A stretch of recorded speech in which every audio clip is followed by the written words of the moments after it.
ade aba utie mi a oye driver ni a asempa aba Nhyira FM. na asempa ne de wo he na no fiada. In fact, Friday, was it Thursday or Friday? And report be bring na aba efa police de bia no mu gigi sika omo je hwe ma men check your lances no mu gigi sika ebi gi 200 ebi gi 300 ebi di wo fam fichire ho ebi gigi sika makato say eba police for ni soldiers a eya na o masem no esa na dwuma mu ye ninti no enoma bi wo ho a menka ne bebree because police eye me namfonom soldiers eye me namfonom. But in some bebre na ba, in fact, me kwa sorry a nana say me drew her nana police way nana sa but na no muka omumfi na no Friday many brave pa me bie lines no ma won so kire wa adwen ene e ka say police force kanu moji no enye fe e tan omunyai me de ekra de me ka say police ni bia obetene ne nsa afọ enye se wona de che no me che police foska me che police foska enyom kra ne ka che me che police foska because omu bre police ni normally me show mu barrier ne na sefo a me che omu sika dada to be kra me ni fiscal kasha me gina ho me se bra o mobile money ye de ne ma send mobile money message me yes ade bia but de na me mpene se police for MTTD for no we're taking advantage and charging people na extortion, pure bribery and extortion. And na me pay was hard no. Na mu good police share juma pa police for ye. Police for armed robbers and so mu chi omo. Nigeria for na say no mu okwa no ma wiawia usika no ma diwachi. Sa nyoma no the police for ye no I tell you. The police for nyoma mu ye eboa ye no. Sankoma anya, I'm telling you, Senka, armed robbery, Kabaya West. Police for a year, Jumo, but don't want to mean Komasem. Omo ye Juma, papa. Akadia Ketuane wano, Omo de ye Juma, Omona, no more namha, no more risk, no more life. But MTTD for no more good police for any masedodo. Police for now, Mujina Kwahono, no mugu, Bibia, Yabejiska, hey pack, and Masakasa 100, Masakasa 200, Masakasa overspeeding. You can't want some, no. Mamimbo MTTD, Commander, Ashanti Region, Abaso. Miseke Bim.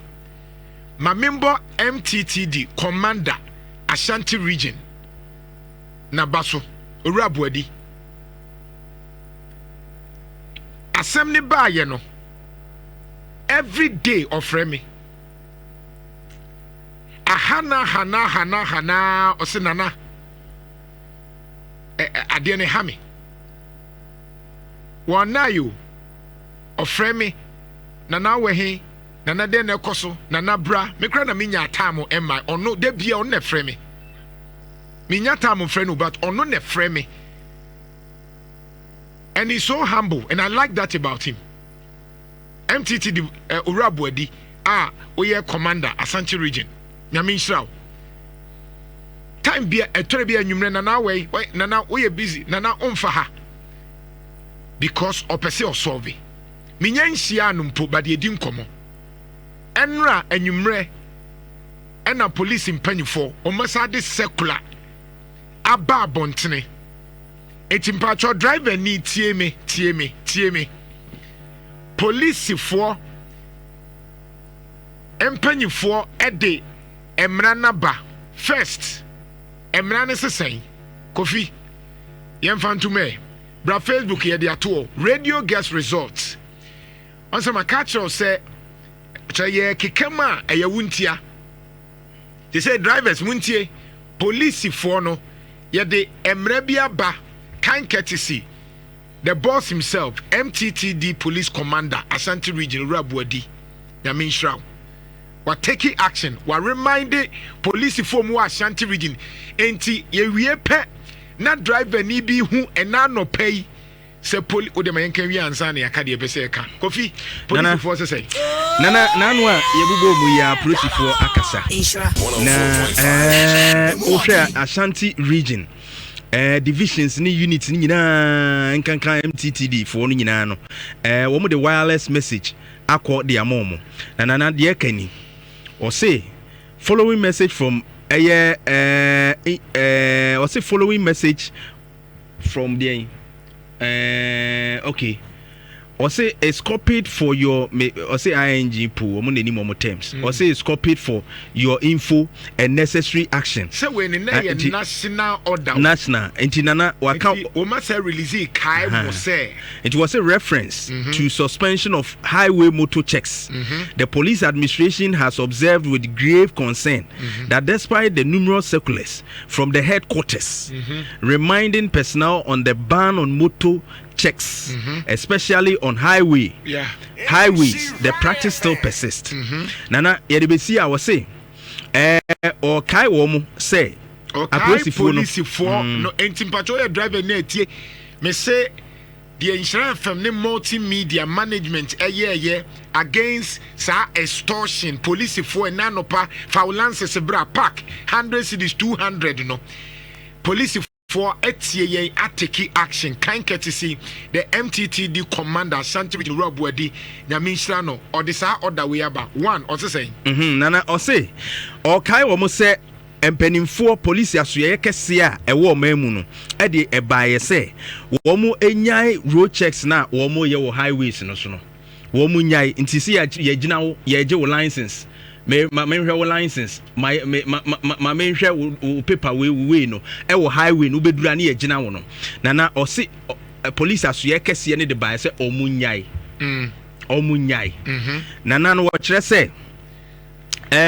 enunti ba wase wo mahu say o muka so omunya egusu a eden ekoso menim say damper free so foul license bra fase no nti wo behwe na police for na kote corner bi mu me wa asaman de bi wa Rebecca krameyi don't worry na wo hwe corner no a wo hye no a wo hu si wo yes wo mo teteta na wo pie so no adu na o say saa de na ya no ma ko park car wo ba bi e check ye say ye je license wo say police aso ye kese ende ba say wo mu nyai na so wo mu rafi a wo kai wo mo say wo koso ahu say saa de ne da so koso and so you are directed to ensure that personnel yours desist from the practice with immediate effect. Police for brofo. It was say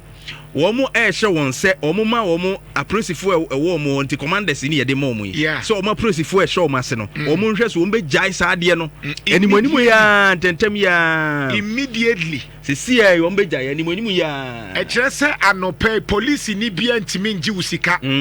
no bia ntua 5 cities ni 10 cities ma police ni bia oye MTTD ni de ne se traffic and a wonyina na undirected traffic police ni bia ni ho kwan say found unless it is necessary unless it is necessary and the police for omo ho kwan but enye rampant say park olances way park for 5 cities ni 10 city park na say kra no odiska no munim no ai o mi hu odiska na mete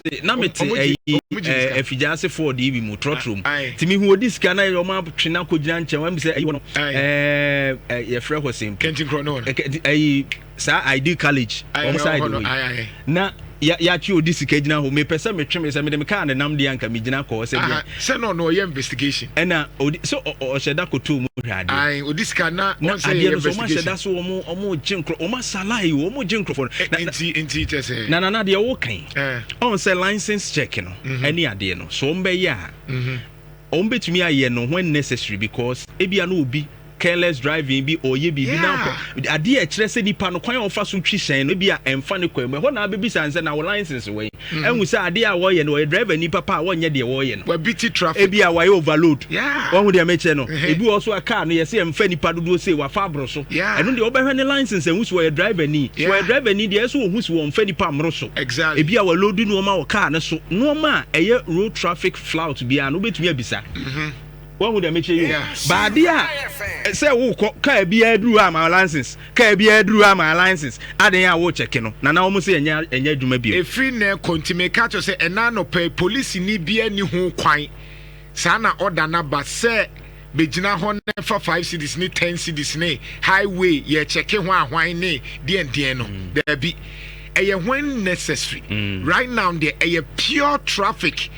bi wa ha we are stopping mumpie and no adwuma because we can't client is out. Yeah, now I was see I further direct that henceforth personnel should be engaged in traffic management duties only unso ko yiska na atwe 150 cedis only a cashier no ultimate fa bi nka ho enti traffic nko ase bia traffic asi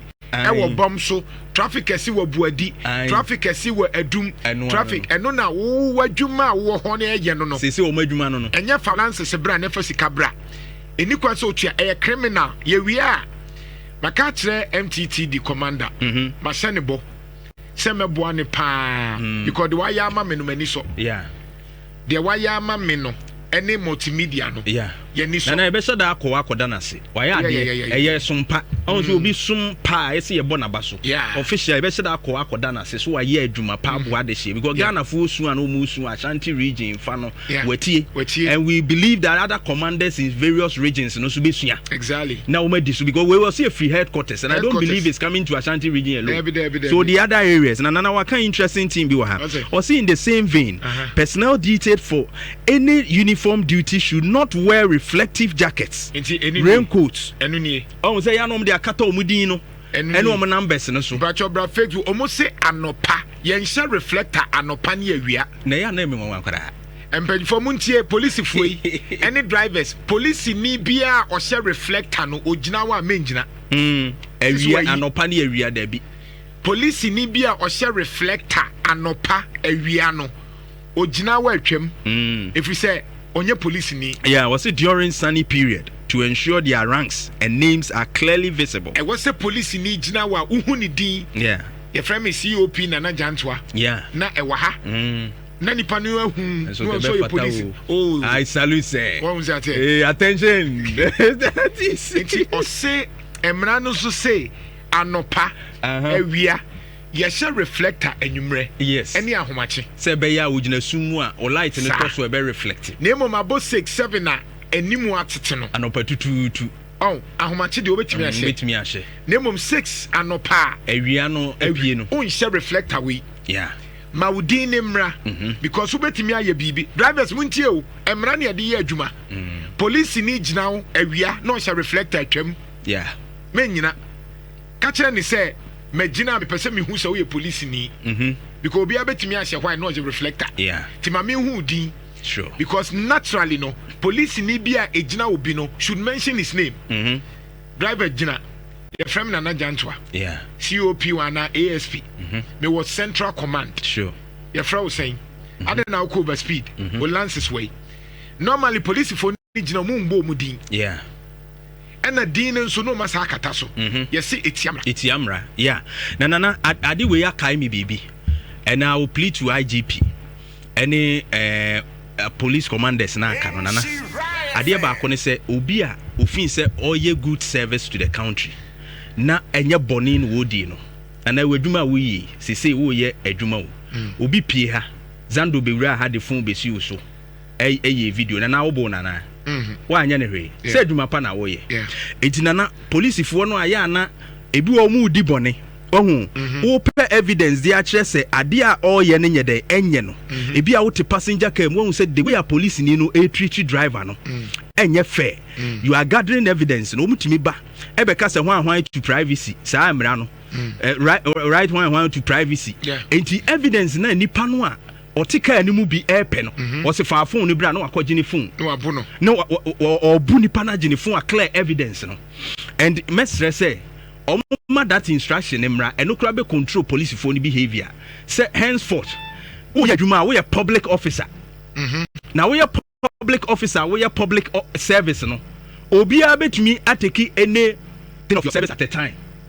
omunya ne sa amaye na obi a betumi a video at any time enya restriction bia se ne sa omu nhye kukuwa mu ni sa abone no and that's why they cover up eti ade na oye no be no a wo take evidence na nikolika ba hey why are you taking a video why are you taking a video she soldier for ye omubo ayi omubo e obaba so if there is no evidence how would you know obeka so anya sa obuampo eti ebesre IGP omonhwe sa the police officer bia obegina kwan ho bia wo ye public service everyone has the right to take evidence of the work you are doing. Yeah. Enti omo nhye no nso no omo ma ne nya adwuma nye se omo be cover up evidence emi ntimi nya abonefo na ese process adwuma no entwe omo so na. All right, enti the eda ho na no pay ka che say thanks to MTTD commander Ashanti region Owura Buadi ene apamfo e beda regional minister nso ase Owura Frank Amoakohene menene di san komo no aha no and I say Nana, I will take action. Sure. And sa issue with regional minister Dr. Frank Amoakohene and so support say sa de no obetu ase. And I'm so glad they say nyame ya dom. Enti bajo muntie we driver near police ni ho kwan unless they say wa flout to the rules. Yeah. Other than that, normal checkup as they say they be no mujina santase, no mujina baby bebre edge sika oni ho right. Yeah. Afen so se sia ye kese police ni bi de hunehuna ye de number bi betu dwa. Yeah. Police ni bia obehunehuna no ye de number bi betu dwa. What the afraid keke? Yeah. Penidin keke. And my catcher say police in wakata ni din so a memfi no. Onye police ni. Onye police ni. Yeah. Say we are no pa mani din no enso yen share reflector. Omo yesa de kata omu din say de be ya wu hu. Ti e kata police ni kokko bi. Evidence. Mani hu ni din police ni bi agina wa hwe ni din very e wo say bo. Yeah. Ne chest. Yeah. Right? Nti update kakra wo hono no. It is right now drivers no na ya kan wie no drivers muntie mo say enunti na ya mo je short drivers ye wie police for de no afi ne ye ba mo so mo say police for no ji musikanti na ya mo twa short ye beba mo so drivers na mo twa short no mo so ye be ma passengers na pick mo number passenger bia won so betina trotro mu obeje wo short no picking the number ye be ma number bi no asend ya ma ye ba beche no ye be ma ga na aye you yaka police for de ani so mu free a wo ho atɔ no e kyerɛ wo sɛ otai wo de nam kwan mu no e papa e kyerɛ sɛ car ni seat na wo de fa nipa no e papa e kyerɛ sɛ oye wasesa no e kyerɛ sɛ wo de fa nipa nko a de I was so winya over na trotro and taxi ye papa. Sure. Afen so police for near Simon directed traffic. Traffic na mo directing it say. Oko take junction na trotro drivers after half of the road. Meanwhile, so you say not less than 5 minutes. And you can say we baby no. Ye nyina trotro ye nyina 5 minutes. Ye de sinipa no afa nipa na uko. But who bounce a tag junction? Not trotro no, o maje wafa, de bianso police for ho. Ya wa mia bebre wo ho abekono na bibian see you. Na eye unnecessary traffic by trotro drivers because obia pack de ope. Sa nyoma discipline de me fo aso. Enti say police for na ye se mo dache traffic no. Momfa discipline nko trotro drivers now o mo pack ye no na mo ntwi o maso. Enya wo na betena so ya gisika manenko central ana manenko baabi ne fine no natural crata ne fine no ne masika no nko aban ho enko obotom enti trotro drivers no so ye wo mo so most of you are very indisciplined trotro drivers no mo pake bahat mo twenya gina uye wadwin se uye afen wagina ablock wo uye wadwin afina na o2 on show traffic indicator bia o no anso atia si kwan trotro drivers ni bebre eye very indisciplined atade ehye ne nya papa ebi kra bro tiri nyi basa wandware mpo na motuo mate ni unhu se wadwuma no ebi atwitwa bi kra 60 ani sa nyoma ni nyina wo ye passengers na wo sam so mo hweyi wo ye passenger o tina trotro mu trotro driver yesi yemfa chele ene twi trotro I was so dressy ye mate dressy ye enya utrini na oto what you oto festa bi na when jari bi when you see ye na be kasa nipa ho da bi all these things na ye expect say police for no take action say the be ya bi bia be ye okay e be magana ye ya mi show bia Come on! Nhyira 104.5 My final statement will be on the soldiers.